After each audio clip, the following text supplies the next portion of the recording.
Even if you have never used a single AI tool, there is a good chance you are already helping pay for the AI boom. In Ohio, one brick manufacturer did not suddenly use 7 times more electricity, but one charge on its monthly power bill jumped from about $1,600 to $12,000.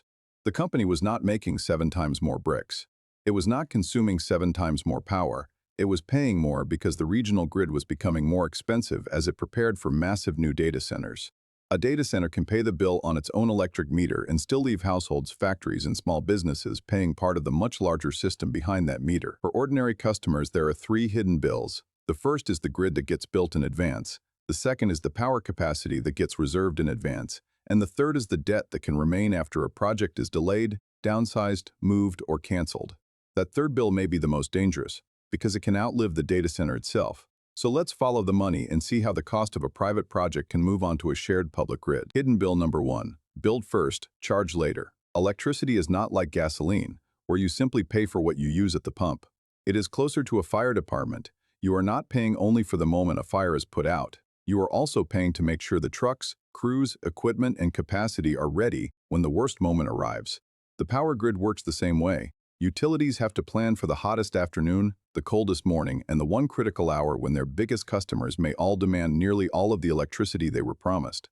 That means part of every electric bill is paying for readiness and construction, not just for the electricity flowing through your home or business today. That is the first thing you need to understand. Now imagine a company announces a 500-megawatt data center and asks the utility to be ready to serve it. A request that large can reshape an entire local power system. The utility may need to order huge transformers years in advance. It may need to build new substations, upgrade transmission lines, secure more generation, and add backup capacity. All of that planning and spending can begin long before the data center opens. Inside the fence, the company pays for the land, the building, the servers, the cooling systems, and the electricity it actually uses. Outside the fence are the transformers, substations, transmission lines, power plants, and reserve capacity that make that private meter possible. The meter is private. The system behind it is shared. That is the first cost shift. A private customer's power request can create infrastructure costs across a grid that everyone uses. But construction is only the beginning. The second hidden bill can rise even before anyone consumes 1 additional kilowatt hour. Hidden bill number 2. Reserve first, pay for it now. PJM operates the regional power grid across 13 states and Washington, D.C. Years in advance, it runs what is known as a capacity market. The idea is simple. Power producers are paid to make sure enough electricity will be available during the most dangerous peak demand hours, even if that power is not needed on a normal day. Think of it as reserving an emergency seat for the grid. The seat may sit empty most of the time, but it has to be ready and someone still has to pay for it. In PJM's capacity auction for the 2027 to 2028 delivery year, prices rose to the maximum level regulators allowed. Even then, the grid still did not secure all the reserve capacity it wanted. PJM also said that compared with the previous auction, almost all of the projected increase in peak demand came from data centers. That does not mean data centers are responsible for every power shortage. Older power plants are retiring. New generation is taking longer to build. Fuel constraints, supply chain delays, and other bottlenecks also matter. But data center growth is making an already scarce resource more expensive. That is what the Ohio brick manufacturer was really paying for. A tighter, more expensive grid. And this is what makes the cost so hard to see. Your bill will not contain a line that says AI fee. The pressure gets buried inside capacity charges, transmission charges, or the next utility rate increase. A family may blame a higher bill on the weather. A factory may wonder whether its equipment has become less efficient. But part of the increase may come from a regional grid preparing for customers that are far larger than anything it has served before. The problem is not the existence of data centers. If a data center is actually built, begins operating, and pays its full share of the cost, it can bring jobs, investment, and new revenue. The real problem is a project that asks the grid to prepare but never fully arrives. Hidden bill number 3. Leave early, leave the debt. This brings us to the most important hidden bill. A technology company can request power at several possible locations at the same time. It can negotiate tax incentives, delay construction, reduce the size of the project, move to another state, or cancel the project entirely. That flexibility protects the company's investment. But before the company makes its final decision, the grid may already be spending money. The utility may have completed engineering work, ordered transformers, reserved generation capacity, or started building a substation. Then the project gets smaller. Or it opens several years late. Or it never gets built at all. A company can cancel a building. A utility cannot cancel a transformer that has already been ordered. A company can walk away from a site.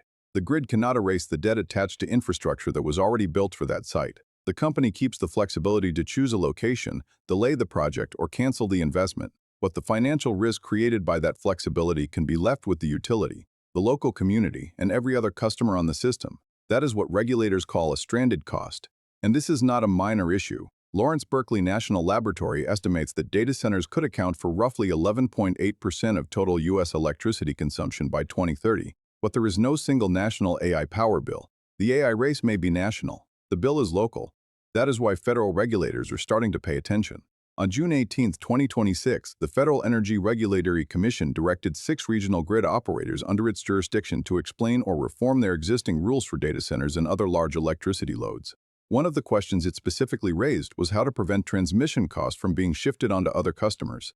The technology industry wants projects connected faster. Utilities want certainty before they spend billions of dollars. Communities want investment and jobs. Existing customers want protection from becoming the financial backstop for a private project they never approved. Those goals do not have to conflict, but the contracts have to be honest about who carries the risk. The fair rule is simple. The bill should follow the risk. So when a company reserves enough electricity to power a city and then cancels the project, who should pay for what is left behind? There is one fair principle. The bill should follow the risk. First, create a separate rate class for extremely large power users. A data center requesting hundreds of megawatts should not be governed by the same rules as a household or a traditional factory. Second, charge customers for the capacity they reserve. If a company asks the grid to plan for 1,000 megawatts but eventually uses only 200, it should still face a minimum payment for the capacity it reserved and the investment that reservation triggered. Third, charge for an early exit. If a project is canceled, delayed for years, or shut down early, the customer should cover the unrecovered cost of infrastructure built specifically for that project. Virginia has already started requiring long-term commitments from large electricity users. The Virginia State Corporation Commission approved a new GS5 rate class for customers with demand of 25 megawatts or more. Qualifying customers must commit to at least 14 years of continuous electric service. Even if they use less power than expected, they must pay for at least 85% of their contracted transmission and distribution demand. They must also pay for at least 60% of their contracted generation demand. If you place the order, you help pay for it. If you reserve the capacity, you carry the obligation. If you leave early, you settle the bill. The next time a company says its data center will pay its own way, do not look only at the electric meter inside the fence. Ask 3 questions. Who's paying for the substations and transmission lines? What is the minimum payment for the power capacity the company reserved? And if the project shrinks or disappears, who is responsible for the remaining debt? The hidden AI power bill is buried inside the answers to those questions. Fair rules are not anti-AI. They simply require responsibility to match cost. If you earn the upside, keep the upside. If you create the risk, carry the risk. Now I want to hear where you stand. If a data center cancels after the grid has already started spending money, who should absorb the loss? The company, the utility, or the public? Leave your answer in the comments. And next, watch the previous episode to see how another small place became a critical bottleneck in a much larger economic shift. Subscribe to Capital in Focus. See the money, power, and motives behind the headline.